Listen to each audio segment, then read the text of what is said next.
en direct de ForChange. Nous sommes toujours sur le sommet du patrimoine et de la performance. J'ai le plaisir d'accueillir sur ce plateau Hélène Lamont. Hélène, bonjour. Bonjour. Vous êtes directrice commerciale et produits chez CGP Entrepreneur.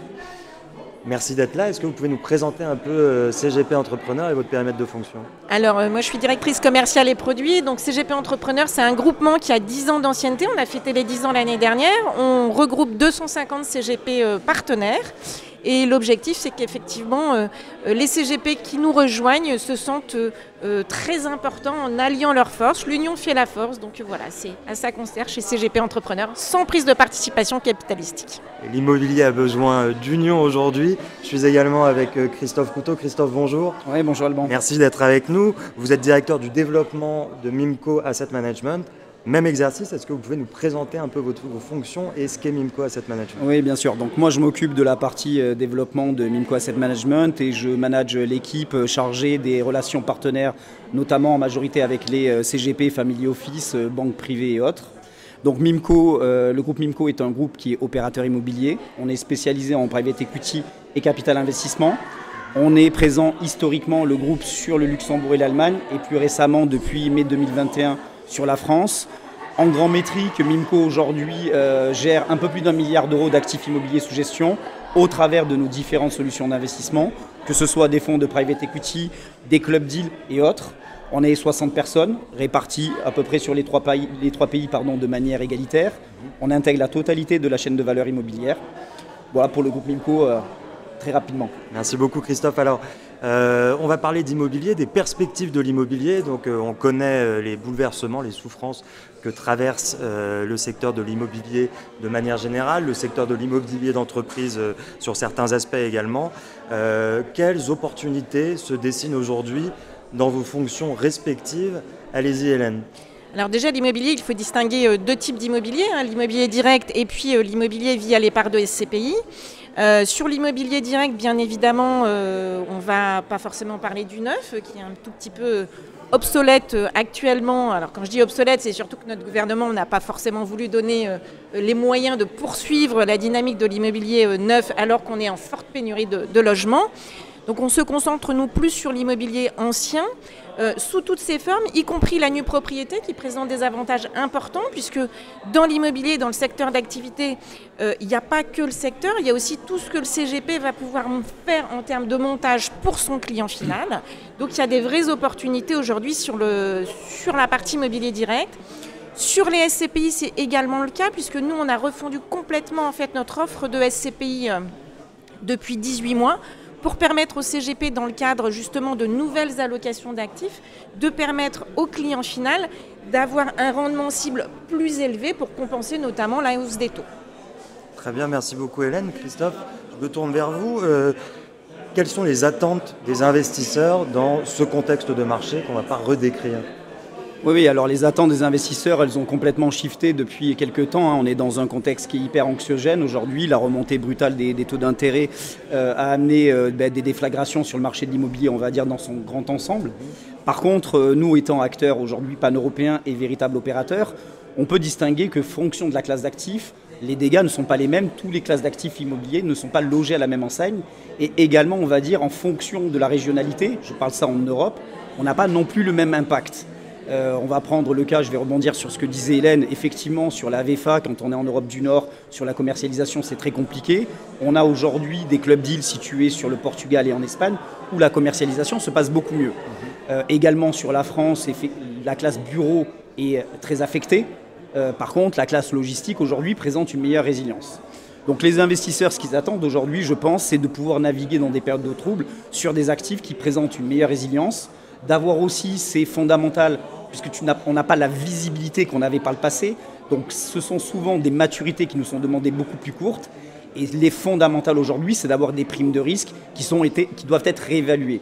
Ce qui pénalise beaucoup certains acteurs du marché plus traditionnels, c'est vrai, plus indirects ou autres, c'est qu'aujourd'hui, les taux d'intérêt sans risque, à tirer le trait, ils sont à 4-5%.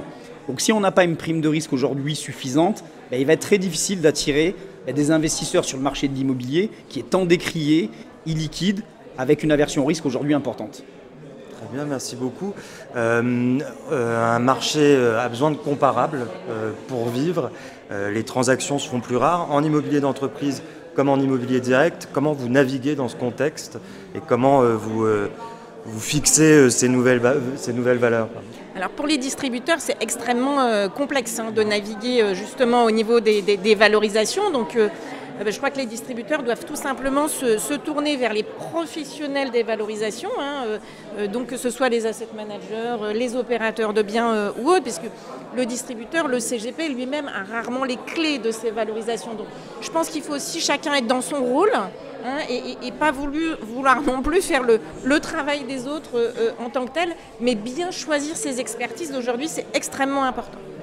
Merci beaucoup. Côté asset management? Oui, je vais aller dans la continuité de ce que tu dis, Hélène, et ça c'est important. Je pense qu'aujourd'hui, on remet l'église au centre du village. On a oublié pendant des années, on a vécu 14 ans, je tire le trait encore une fois, de taux zéro. Et c'est vrai que quand on a les taux zéro, derrière, l'immobilier reflétait, tous les actifs à risque évoluaient de manière positive, et on oubliait que l'immobilier pouvait subir des cycles.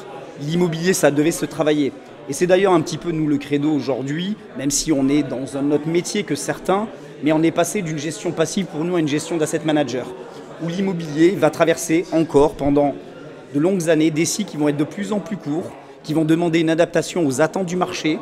On l'a vu, Covid, on a vu télétravail, donc derrière il fallait réactualiser, reconceptualiser à un moment donné les bureaux.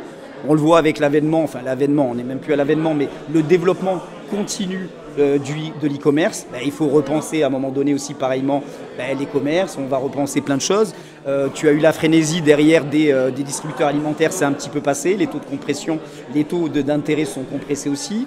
Donc voilà, aujourd'hui, il faut composer dans un marché qui est tout le temps en pleine mouvance, donc ça c'est important. Donc plus sur l'usage que sur l'actif. Ouais, sur l'usage et sur l'actif, et c'est pareil, à un moment donné, c'est vrai que les taux de capitalisation, ils ont fait baisser les valorisations, donc il faut derrière cette période, quand on vit 14 ans de taux d'intérêt à zéro et qu'en 18 mois on passe de 0 à 5%, il faut retrouver une zone d'équilibre. Et en fait, c'est pas tant le niveau d'intérêt, le niveau des taux d'intérêt, c'est la soudaineté qui a entraîné ce choc aujourd'hui. On a appris, je pense qu'au début 2008, on était à 4% de taux d'intérêt et on n'avait pas à un moment donné cette déflagration sur le marché. Aujourd'hui, on est au même niveau d'intérêt et on voit derrière les dégâts que ça peut causer. C'est la soudaineté et on doit s'adapter à ça. Donc nous, c'est pareil aujourd'hui, c'est vrai que dans ce contexte, pour nous, présente des opportunités importantes parce que des acteurs, ils sont obligés de se désolidariser de certains actifs et nous, on se montre agressifs. Très bien. La boussole des acteurs de l'industrie immobilière a longtemps été le rendement. Aujourd'hui, le paradigme a un peu changé avec notamment le contexte climatique et la fertilité réglementaire qui l'accompagne. Comment, encore une fois, quelles opportunités se dessinent? Comment vous naviguez dans ce nouveau contexte? Donc nous, on a revu complètement nos grilles de sélection en fait par rapport à ça. C'est très important. Alors le rendement reste un driver, il ne faut pas non plus se dire que le rendement c'est pas important, c'est un driver, mais c'est pas un driver seul et unique, parce qu'effectivement, dès qu'on parle d'immobilier, même si ça s'est un peu raccourci, je suis d'accord avec toi, on reste quand même sur une perspective de moyen-long terme, donc il faut bien évidemment étudier avec attention la réalité des actifs sous-jacents qui sont achetés et de voir dans les politiques, je vais dire aussi de verdissement, comment tout ça s'aménage dans le temps et comment ça va permettre d'avoir vraiment un bonus pour ces immeubles demain. Christophe, la performance, elle est toujours exclusivement économique? Nous, c'est vrai que si tu veux, notre activité, c'est celle d'opérateur immobilier, donc c'est d'aller créer de la valeur.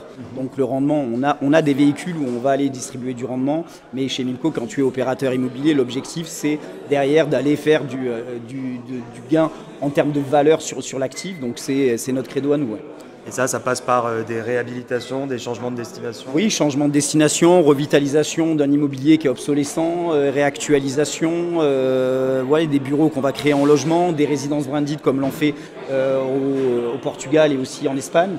Voilà, donc ça c'est une adaptation constante en fait en fonction des usages, en fonction des changements de consommation des utilisateurs. On avait... Pour faire aussi le retour de notre conférence de tout à l'heure qui portait sur le même sujet, l'immobilier, quelle perspective? On a parlé de structuration d'investissement, de véhicules. Qu'est-ce que Mimco AM fait aujourd'hui pour ouvrir des nouvelles perspectives? Ben nous, c'est une très belle question, Alban, que vous posez. Donc nous, on vient de lancer, c'est très récent, une plateforme de club deal pan-européen, totalement digital. Donc l'objectif aujourd'hui, c'est d'offrir aux investisseurs la possibilité d'investir sur plusieurs zones géographiques, sur plusieurs typologies d'actifs, de pouvoir composer un véritable portefeuille. Et donc c'est dans cette diversité, cette hétérogénéité que je pense qu'on va pouvoir mieux traverser le contexte actuel qui va quand même encore perdurer. Hélène, on avait parlé des structures, notamment par rapport à l'impôt sur la fortune immobilière.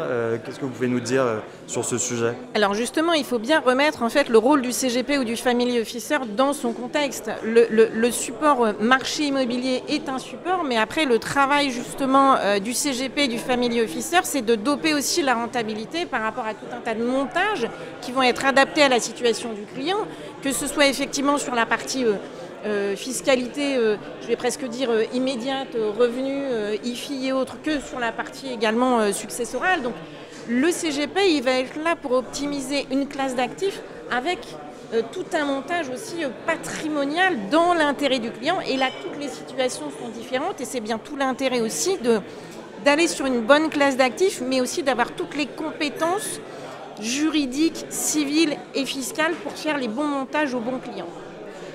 Je vais vous laisser la parole, on la donnera ensuite à Christophe pour le mot de la fin. Dans un contexte d'immobilier bashing, quel message vous êtes venu porter aujourd'hui?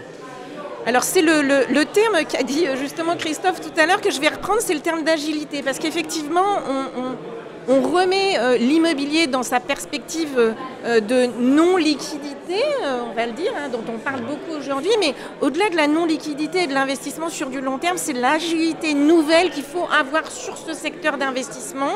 Donc je crois que tout un chacun, que ce soit du côté des distributeurs ou des fournisseurs, on doit aussi se remettre en cause par rapport à ce qui se passe sur le marché aujourd'hui. On doit remettre en perspective aussi un certain nombre de sujets et faire preuve d'agilité. Donc je te pique ton mot, Christophe. Il vous reste un mot de la fin. Quel message vous voulez adresser à nos téléspectateurs? Pareillement, pour reprendre Hélène, effectivement, ça c'est important aujourd'hui. Il faut être agile, il faut être souple dans ce métier qui est l'immobilier. C'est un métier qui est très vaste. Donc très important pour nous d'avoir des équipes professionnelles intégrées, d'avoir une vraie qualité de sourcing. Donc en qualité d'opérateur, c'est vraiment le point fondamental. Donc, et de poursuivre pour les investisseurs, cet investissement, l'immobilier, il a traversé des tas de crises. C'est une crise de plus, on va la traverser.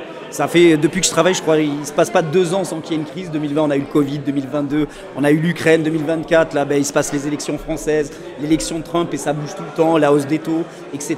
Et il faut qu'on apprenne à vivre avec ça. On n'aura plus une période à un moment donné de 10, 15, 20 ans où on va à un moment donné être comme une rivière plate, où ça va être tranquille, etc. Donc c'est pour ça qu'il faut aujourd'hui bien savoir travailler l'immobilier, bien s'adapter.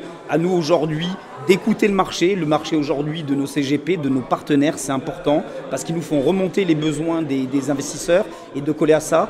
Je te rejoins Hélène parce que c'est pareil dans notre offre, il faut qu'on intègre certaines composantes puisque des investisseurs vont chercher à un moment donné à évacuer l'IFI, à faire à un moment donné des économies fiscales ou autres. Et on doit être, quand on vend une entreprise aussi, à réemployer ses fonds. Donc ça, c'est important aussi. Donc voilà, c'est un vrai travail de tous les jours, un vrai combat de tous les jours. Et voilà, et nous, chez Mimco, on est armés et on retrousse les manches pour traverser cette période et pour bien accompagner nos partenaires et leurs clients. La valeur refuge qu'on affecte à l'immobilier a plus de sens en temps de crise. Oui, exactement. Et surtout, c'est la période, c'est toujours compliqué parce que c'est vrai que l'esprit, entre guillemets, moutonnier, il prévaut tout le temps. C'est-à-dire quand on est en période de crise, on s'écarte. Et quand on est en période d'euphorie, on revient. Et là, je dirais aujourd'hui, il faut être courageux. Nous, c'est ce qu'on fait. On est courageux, on est offensif. Et c'est vraiment le message qu'on transmet. C'est quand il y a des périodes de crise, c'est là que je pense qu'on fait les plus belles opportunités. Il faut des fois savoir évacuer le bruit. Voilà, se mettre un petit peu dans sa bulle et essayer de ne pas tout lire, de tout écouter. Et voilà, et bien se focuser aujourd'hui sur l'immobilier. C'est vraiment, comme vous le dites, un actif tangible. On traversera les crises. C'est pas la première, c'est pas la dernière. Merci beaucoup Christophe, merci beaucoup Hélène pour vos éclairages. Merci Hélène, merci Alban. Restez avec nous pour plus d'interviews au sommet du patrimoine et de la performance, pardonnez-moi.